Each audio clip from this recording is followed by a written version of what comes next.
America ಅಧ್ಯಕ್ಷ Donald Trump ಅವರು ಮತ್ತೆ ಬ್ರಿಕ್ಸ್ ಸದಸ್ಯ ರಾಷ್ಟ್ರಗಳಿಗೆ 10% ಹೆಚ್ಚುವರಿ ಟ್ಯಾರಿಫ್ ವಿಧಿಸುವುದಾಗಿ ಎಚ್ಚರಿಕೆ ನೀಡಿದ್ದಾರೆ.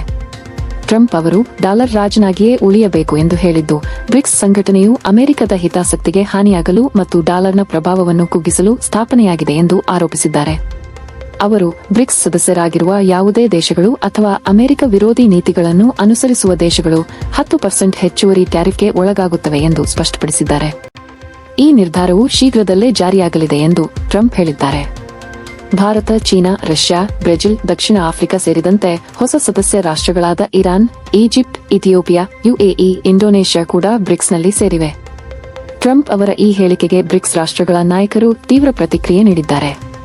ಬ್ರೆಜಿಲ್ ಅಧ್ಯಕ್ಷ ಲುಲಾ, ನಾವು ರಾಜನನ್ನು ಬಯಸುವುದಿಲ್ಲ, ನಾವು ಸ್ವತಂತ್ರ ರಾಷ್ಟ್ರಗಳು ಎಂದು ಪ್ರತಿಕ್ರಿಯಿಸಿದ್ದಾರೆ. ಚೀನಾ, ದಕ್ಷಿಣ ಆಫ್ರಿಕಾ, ರಷ್ಯಾ ಸೇರಿದಂತೆ ಬ್ರಿಕ್ಸ್ ನಾಯಕರು ಏಕಪಕ್ಷೀಯ ಟ್ಯಾರಿಫ್ಗಳು ಜಾಗತಿಕ ವ್ಯಾಪಾರಕ್ಕೆ ಹಾನಿ ಮಾಡುತ್ತವೆ ಎಂದು ಹೇಳಿದ್ದಾರೆ. ಬ್ರಿಕ್ಸ್ ರಾಷ್ಟ್ರಗಳು ಡಾಲರ್ ಅವಲಂಬನೆಯನ್ನು ಕಡಿಮೆ ಮಾಡುವ ಪ್ರಯತ್ನ ಮುಂದುವರಿಸುತ್ತಿವೆ.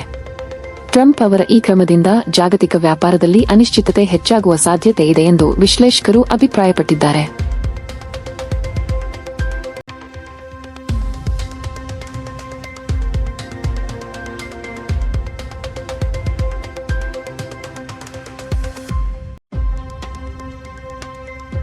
ಟಾಟಾ ಟೆಕ್ನಾಲಜೀಸ್ ಮತ್ತು ಎಮರ್ಸನ್ ಮುಂದಿನ ಪೀಳಿಗೆಯ ಸಂಚಾರಿ ವಾಹನಗಳಿಗಾಗಿ ಸುಧಾರಿತ ಪರೀಕ್ಷಾ ಪರಿಹಾರಗಳನ್ನು ಅಭಿವೃದ್ಧಿಪಡಿಸಲು ತಂತ್ರಜ್ಞಾನ ಸಹಕಾರಕ್ಕೆ ಒಪ್ಪಿಕೊಂಡಿವೆ.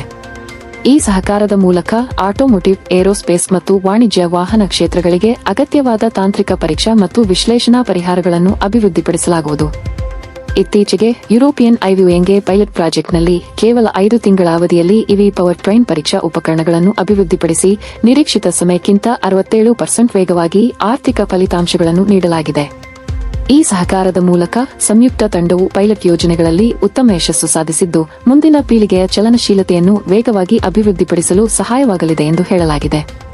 ಟಾಟಾ ಟೆಕ್ನಾಲಜೀಸ್ನ ಎಂಜಿನಿಯರಿಂಗ್ ಪರಿಣತಿ ಮತ್ತು ಎಮರ್ಸನ್ ಸಾಫ್ಟ್ವೇರ್ ಆಧಾರಿತ ಪರೀಕ್ಷಾ ತಂತ್ರಜ್ಞಾನಗಳ ಸಂಯೋಜನೆಯಿಂದ ಇಂಧನದ ಬಳಕೆ ಕಡಿಮೆ ಮಾಡಿ ಉತ್ಪನ್ನ ಅಭಿವೃದ್ಧಿಯನ್ನು ವೇಗಗೊಳಿಸಿ ಮಾರುಕಟ್ಟೆಗೆ ಉತ್ತಮ ಉತ್ಪನ್ನಗಳನ್ನು ತಲುಪಿಸಲು ಸಾಧ್ಯವಾಗಲಿದೆ.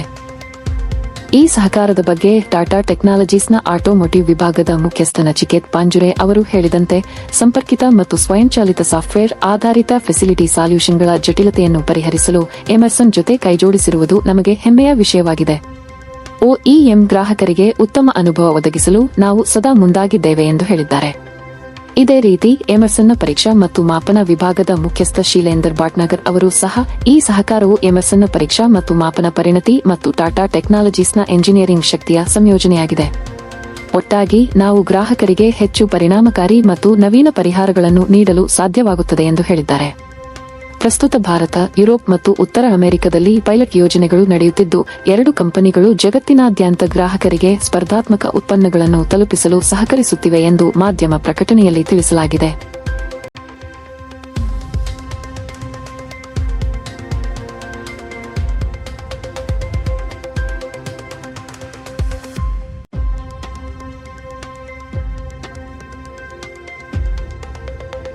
ಲೂಪಿನ್ ಕಂಪನಿ ತನ್ನ ಹೊಸ ಬಯೋಸಿಮಿಲರ್ ಔಷಧಿ ಸರ್ಟೊಲಿಜುಮ್ಯಾಬ್ ಪೆಗೋಲನನ್ನು ಯುರೋಪ್ ಮತ್ತು ಸಿಎಸ್ ದೇಶಗಳಲ್ಲಿ ಮಾರಾಟ ಮಾಡಲು ಜೆಂಟಿವಾ ಎಂಬ ಕಂಪನಿಯೊಂದಿಗೆ ಒಪ್ಪಂದ ಮಾಡಿಕೊಂಡಿದೆ. ಲೂಪಿನ್ ಈ ಔಷಧಿಯನ್ನು ತಯಾರಿಸಿ ಪೂರೈಸುತ್ತದೆ. ಜೆಂಟಿವಾ ಯುರೋಪ್ ಮತ್ತು ಸಿಎಸ್ ದೇಶಗಳಲ್ಲಿ ಈ ಔಷಧಿಯನ್ನು ಮಾರಾಟ ಮಾಡುತ್ತದೆ. ಅಮೆರಿಕ ಮತ್ತು ಕೆನಡಾದಲ್ಲಿ ಲೂಪಿನ್ ಸ್ವತಃ ಮಾರಾಟ ಮಾಡುತ್ತದೆ. ಜೆಂಟಿವಾ ಲೂಪಿನ್ಗೆ ಒಟ್ಟು $50 ಮಿಲಿಯನ್ ಹಣ ನೀಡುತ್ತದೆ. ಈ ಒಪ್ಪಂದದಿಂದ ಲೂಪಿನ್ ತನ್ನ ಔಷಧಿಯನ್ನು ಹೆಚ್ಚು ದೇಶಗಳಲ್ಲಿ ಮಾರಲು ಸಾಧ್ಯವಾಗುತ್ತದೆ ಎಂದು ಮಾಧ್ಯಮ ಪ್ರಕಟಣೆಯಲ್ಲಿ ತಿಳಿಸಲಾಗಿದೆ.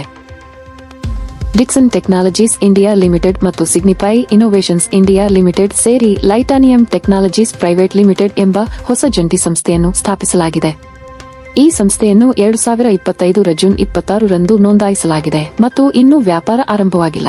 ಡಿಕ್ಸನ್ ಕಂಪನಿಯು 2025 ಜುಲೈ 8 ಜಂಟಿ ಸಂಸ್ಥೆಗೆ ಹೂಡಿಕೆ ಹಣವನ್ನು ಪಾವತಿಸಿದೆ.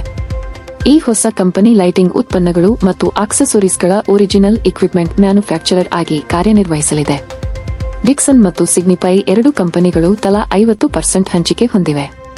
ಡಿಕ್ಸನ್ ಕಂಪನಿಯು 2,50,00,000 ಹೂಡಿಕೆ ಮಾಡಿ ಪ್ರತಿ ಷೇರು ₹10 ಮುಖಬೆಲೆಯ 25 ಲಕ್ಷದ ಷೇರುಗಳನ್ನು ಖರೀದಿಸಿದೆ.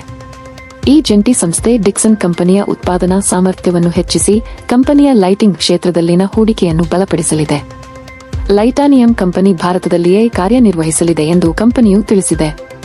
ಮತ್ತು ಡಿಕ್ಸನ್ ಟೆಕ್ನಾಲಜೀಸ್ ಇಂಡಿಯಾ ಲಿಮಿಟೆಡ್ ಮತ್ತು ಯುರೇಕಾ ಫೋರ್ಬ್ಸ್ ಲಿಮಿಟೆಡ್ ನಡುವೆ ರೋಬೋಟಿಕ್ ವ್ಯಾಕ್ಯೂಮ್ ಕ್ಲೀನರ್ಗಳ ಅಸೆಂಬ್ಲಿ, ಉತ್ಪಾದನೆ ಮತ್ತು ಸರಬರಾಜುಗಾಗಿ ಒಪ್ಪಂದ ಸಹಿ ಮಾಡಲಾಗಿದೆ.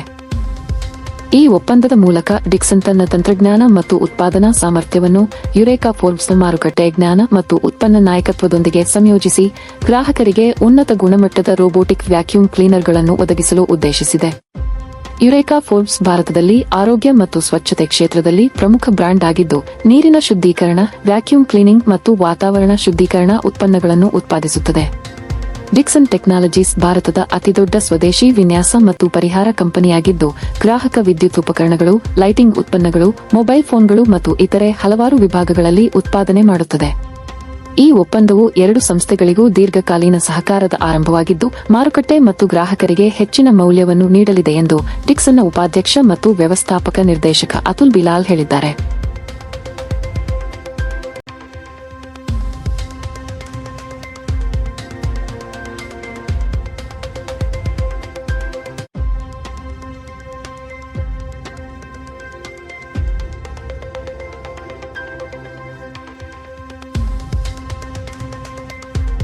ದಿ ಸುಪ್ರೀಂ ಇಂಡಸ್ಟ್ರೀಸ್ ಲಿಮಿಟೆಡ್ ಕಂಪನಿಗೆ Bharat petroleum corporation limited BPCL ಸಂಸ್ಥೆಯಿಂದ 2 ಲಕ್ಷದ ಸಂಖ್ಯೆಯ 10 ಕೆಜಿ ಸಾಮರ್ಥ್ಯದ ಕಾಂಪೋಸಿಟ್ ಎಲ್ಪಿಜಿ ಸಿಲಿಂಡರ್ಗಳ ಪೂರೈಕೆಗಾಗಿ ಒಪ್ಪಂದ ಪತ್ರ ದೊರೆತಿದೆ.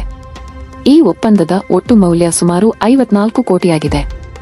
ಬಿಪಿಸಿಎಲ್ ನೀಡಿರುವ ಈ ಗುತ್ತಿಗೆ 6 ತಿಂಗಳ ಅವಧಿಗೆ ಮಾನ್ಯವಾಗಿದ್ದು, ಅವಶ್ಯಕತೆ ಇದ್ದರೆ ಬಿಪಿಸಿಎಲ್ ತನ್ನ ವಿವೇಚನೆಯಲ್ಲಿ ಇನ್ನೂ 6 ತಿಂಗಳು ವಿಸ್ತರಿಸಬಹುದು. ಈ ಗುತ್ತಿಗೆ ದೇಶೀಯ ಸಂಸ್ಥೆಯಿಂದ ದೊರೆತಿದ್ದು, ಕಂಪನಿಯ ಪ್ರೊಮೋಟರ್ ಅಥವಾ ಸಂಬಂಧಿತ ಕಂಪನಿಗಳಿಗೆ ಯಾವುದೇ ಹಿತಾಸಕ್ತಿ ಇಲ್ಲ. ಒಪ್ಪಂದದ ಪ್ರಕಾರ 2 ಲಕ್ಷ ಕಾಂಪೋಸಿಟ್ ಎಲ್ಪಿಜಿ ಸಿಲಿಂಡರ್ಗಳನ್ನು 6 ತಿಂಗಳೊಳಗೆ ಪೂರೈಸಬೇಕಾಗಿದೆ ಎಂದು ಕಂಪನಿಯು ತಿಳಿಸಿದೆ.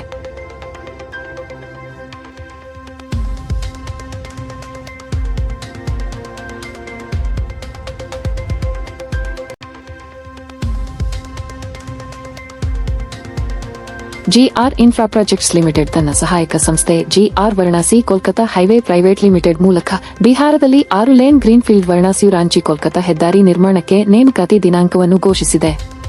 ಈ ಯೋಜನೆಗೆ ರಾಷ್ಟ್ರೀಯ ಹೆದ್ದಾರಿ ಪ್ರಾಧಿಕಾರವು 2025 ಜುಲೈ 1 ರಿಂದ ನೇಮಕಾತಿ ದಿನಾಂಕವನ್ನು ನಿಗದಿಪಡಿಸಿದೆ.